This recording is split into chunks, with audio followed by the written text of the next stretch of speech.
Hello, Neil here, with the first of my short stories for stressed grown-ups. Remember the feeling of warmth and security you felt as a kid, all tucked up and relaxed, as someone read a story to you? Well, now you can experience that feeling all over again. Hit the subscribe button to get a brand new story written just for you, read to you every week. Listen to help you relax after a hard day, or maybe to help you drift off to sleep. Okay, before we start, take a moment to get yourself comfortable.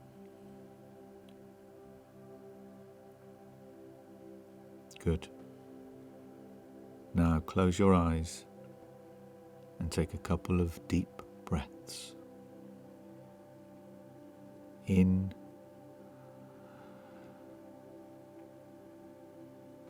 and out. In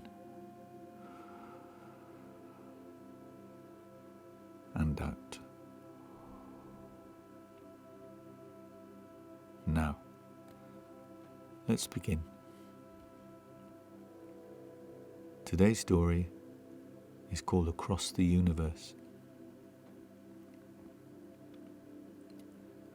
Sam had always been fascinated by the stars. When he was a kid, he slept in a tiny attic room, but he didn't mind how cramped it was, how little room there was for his action men and his sticker books. He didn't mind when his mum said it was time for bed, especially on cloudless nights, because that tiny attic room had a skylight in it, and when Sam lay on his back, looking up and through it, on those special cloudless nights, all he could see, framed in that perfect rectangle hanging above him, were the stars. And he knew that each one of those stars was a sun, and maybe, around each one of those suns, there might be a planet on which another Sam lived, and maybe he was also gazing up through his skylight, and maybe one of those stars he could see, in a very different sky, was our sun.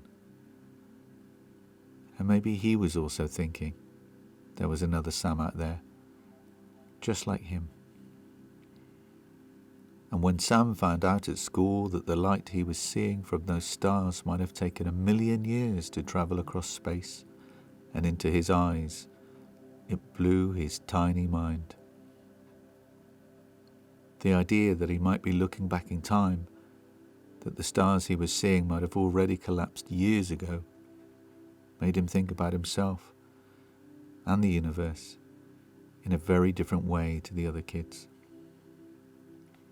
Tonight, 20 years later, he was lying on the same bed, in the same room, looking up at the same stars all over again. His mum and dad had finally decided it was time to downsize, and tomorrow they were moving to a smaller house, close to fields and trees where they could spend their retirement close to the nature they loved. They'd kept Sam's room pretty much as he'd left it. There were a few boxes pushed against the wall with the words photos, records, and Sam written on them in thick black marker pen. But other than that, the bed, the tiny wardrobe, and Sam's globe nightlight were in the same place as they had been all that time ago, just like the stars above him, that tonight seemed to shine particularly bright. As he smiled there in the dark, his head resting on his clasped hands, he remembered the good times he'd had in this house. The birthday parties, the puppy, the first day at school, unwrapping his first bike, his first CD player playing his first CD, his first girlfriend, and how, when she came up to his room, he always had to keep the door open. And that same girl was now his wife. After having been childhood sweethearts, they drifted apart, but after returning from his travels to live back here with his mum and dad for a while, he bumped into her again. He'd decided to drop into the coffee shop on his way to an interview, and as he emerged onto the street, momentarily blinded by the low-lying sun, he walked into a woman who was on her way in. She'd been Becky when they first met, but she was Rebecca now, all free-flowing red hair, eyes on fire, and a smile now devoid of braces that seemed to somehow create actual warmth. As he apologized and helped sponge the coffee off her jacket, it was clear that whatever there had been between them had never gone away, and not long afterwards they moved in together, starting where they'd left off.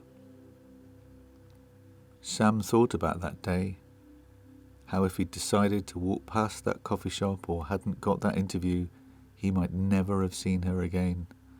And as he gazed up at the infinite universe and his eyes started to grow heavy, he thought about the other Sam, on the other earth up there, and wondered how things were going for him. The stars seemed to sparkle as they hung in that silent blue-black sky. Every now and then a meteorite would streak across the stillness, flashing fast and bright before disappearing just as quickly. And as Sam's eyes started to slowly close, he thought how those meteorites were like life, flashing bright for a brief, beautiful moment. And then, still smiling, and with his chest gently rising and falling, he slowly, very slowly, started to drift off into a deep, deep sleep.